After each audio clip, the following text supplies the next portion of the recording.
Hey everyone, Tactics here, and today I wanted to talk a bit about the new raid coming in patch 11.2 Manaforge Omega. Now that we've done a bit of testing on the heroic boss as well as all of the normal bosses besides Dementius, who of course is not being tested as the final boss.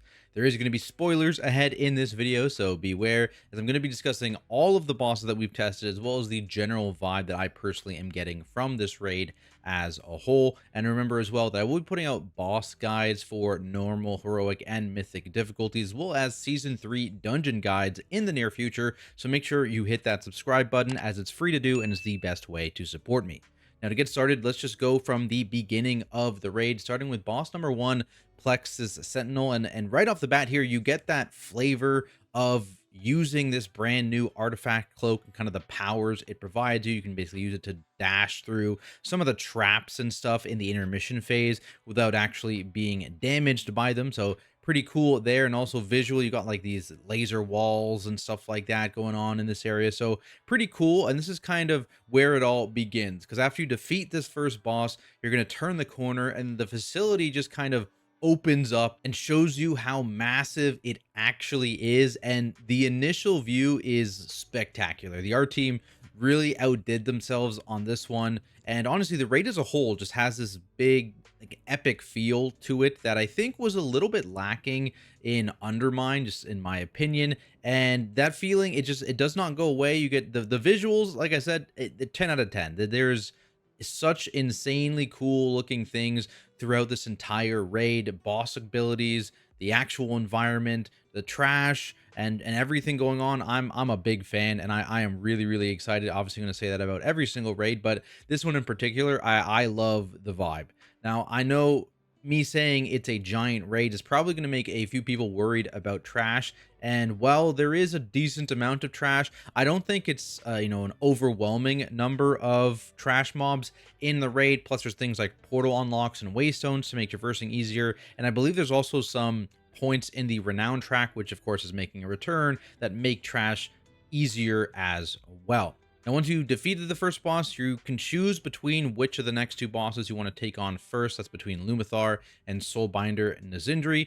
As for Lumathar, this is the boss we kind of had the least testing on because the heroic testing hasn't happened yet, and the normal testing, the boss just kind of fell over in like a minute and a half, so didn't have a ton of opinions on it. I did like the reuse of the Aeronog of moving wall mechanic, though this time you kind of have to use the tank buster on heroic and mythic difficulties to actually break this wall or help to break this wall, which is kind of cool. And then you have this interesting boss race in phase 2 where you have to kill the boss from 50% to 0 before the room fills up with puddles.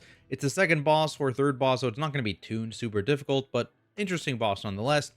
The third boss, Soulbinder Nazri, that one seemed really cool. Basically, there's a bunch of canisters kind of spread out throughout the room, and then occasionally the boss will shoot frontals at random players, but you can have this canister in your path to instead hit the canister and expose the ad that's within the canister, and you can cleave that down. And then eventually, any canisters that aren't broken, the boss is going to empower those ads and summon them into the fight. So you kind of get to pick which empowered ads you want to face, which is kind of interesting. It's almost like very similar to like Lahuvim from way back in Sepulcher, but a little bit different. But I really like the idea behind it. Again, it's a third boss. It's not going to be tuned super difficult, but it's interesting nonetheless.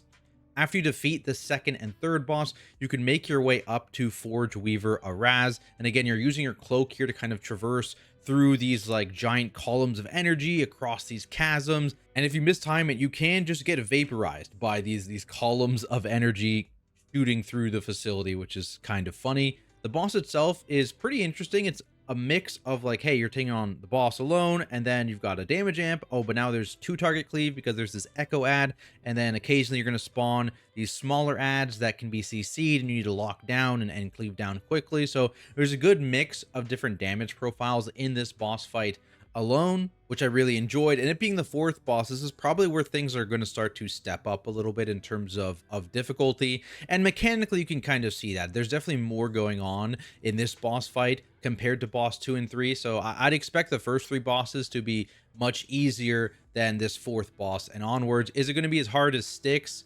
Tooting will tell. I doubt it. I would say Styx is probably going to be the hardest fourth boss in a long time, but I don't think it's going to be a pushover either.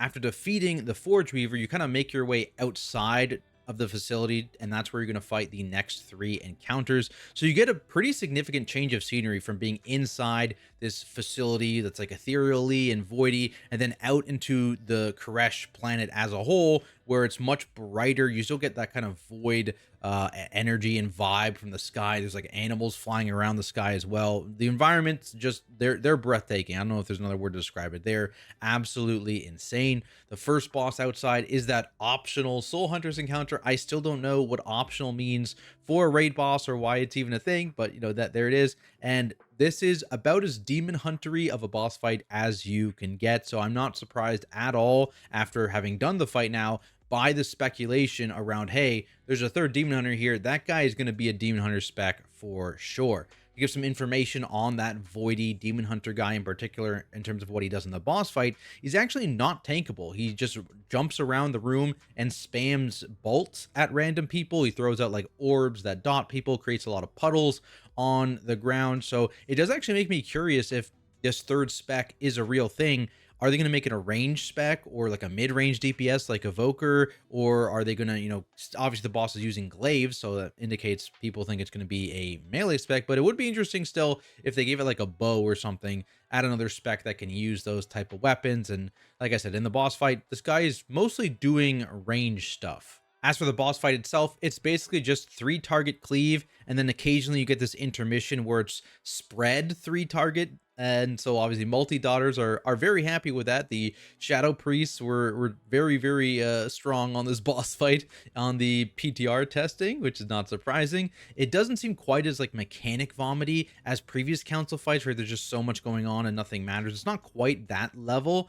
Definitely better than like council from the Mirror Soul raid and the Vault of the Incarnates raid in Dragonflight, but I still think there is a bit more going on visually that a lot of players don't really interact with. It's hard to get around that when you have 3 bosses all with their own mechanics, and I do think it is in a better direction than those previous council fights.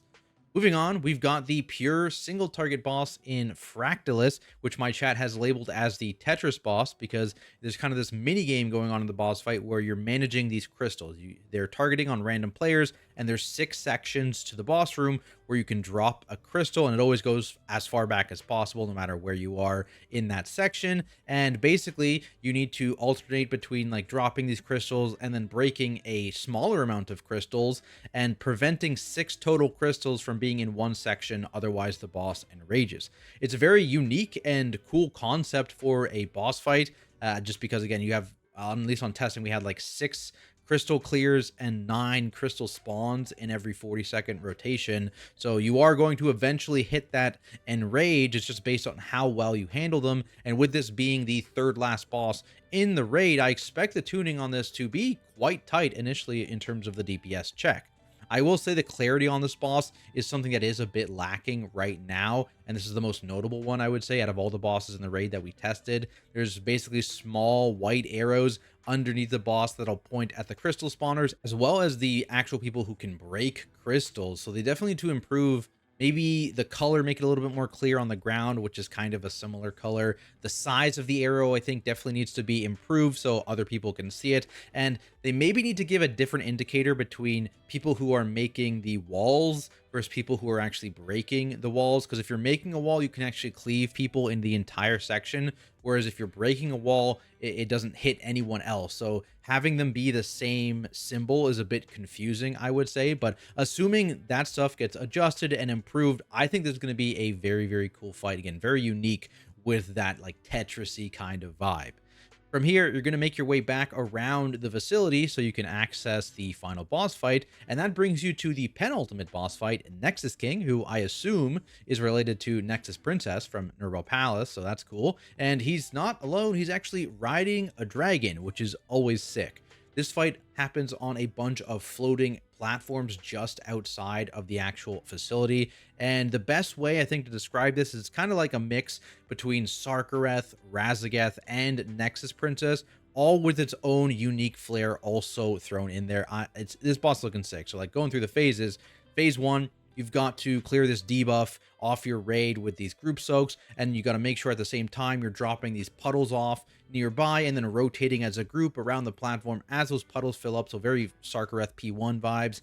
And then in phase 2, you get 2 target cleave because you're fighting the dragon and the boss at the same time. The tank debuff is this dragon breath, similar to Razagast, where your damage taken explodes onto the raid. So you need to make sure you mitigate that with a strong cooldown. But at the same time, it throws in some of that season 1 Delve boss vibe from Zekfir, if you guys remember that, where the portals would spawn and he would shoot a line attack through those portals. That breath is going to go through these portals which you place down throughout the room and then kind of rotate and try and cleave other players. So you need to drop these in a good spot and then also make sure you're watching out for all these spinning beams. Very, very cool looking mechanic there. This phase is also kind of interrupted by a raid split where you have to fly to these other platforms using your cape, and then you kill a couple sets of adds, then you come back and you're fighting the boss again, and then you get this big damage amp phase where you're trying to actually burn the dragon boss and do as much damage to the dragon boss as possible with a big damage amp up on it before the boss is able to consume the dragon and empower himself as he enters the final phase. And phase 3 is just insane. Like, I was talking about visually stunning.